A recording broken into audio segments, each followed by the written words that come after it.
স্বাভাবিক অবস্থায় ফিরছে স্থলবন্দরগুলোর আমদানি রপ্তানি। ফিরে এসেছে শ্রমিকদের কর্মচাঞ্চল্য। পণ্য আনা নেওয়া শুরু হয়, স্বস্তি প্রকাশ করেছেন ব্যবসায়ীরা। বন্দর কর্তৃপক্ষ বলছে, ক্ষতি কাটিয়ে উঠতে পুরোদমে চালু রাখা হয়েছে কার্যক্রম।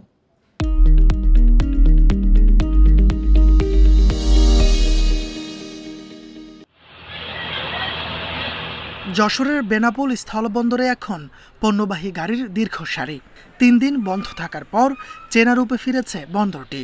বৃহস্পতিবার পর্যন্ত বন্দরে ১২৬ ট্রাক পণ্য আমদানি রপ্তানি হয়েছে।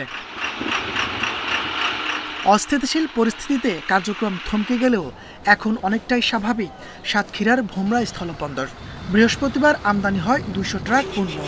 বাংলাদেশি পণ্য বোঝাই করে ভারতে গেছে ৫০টি ট্রাক। ২ দিন বন্ধের পর আমদানি রপ্তানিতে ফিরেছে চাঁপাইনবাবগঞ্জের সোনা মসজিদ স্থলবন্দর। স্বাভাবিক গতিতে চলছে পণ্য উঠানামা, যার মধ্যে আছে পেঁয়াজ, মরিচ সহ বিভিন্ন কাঁচা পণ্য। অস্থিতিশীল পরিস্থিতিতেও হিলি স্থলবন্দরে বন্ধ হয়নি আমদানি রপ্তানি। তবে দেশে স্বাভাবিক অবস্থা ফিরতে শুরু করায় গতি পেয়েছে সব কার্যক্রম। কর্মচাঞ্চল্য ফিরেছে পঞ্চগড়ের বাংলাবান্ধা স্থলবন্দরে। ভারত ও নেপাল থেকে আমদানি হচ্ছে পাথরসহ বিভিন্ন পণ্য। চলছে রপ্তানিও। তাপস সরকার, ইন্ডিপেন্ডেন্ট নিউজ।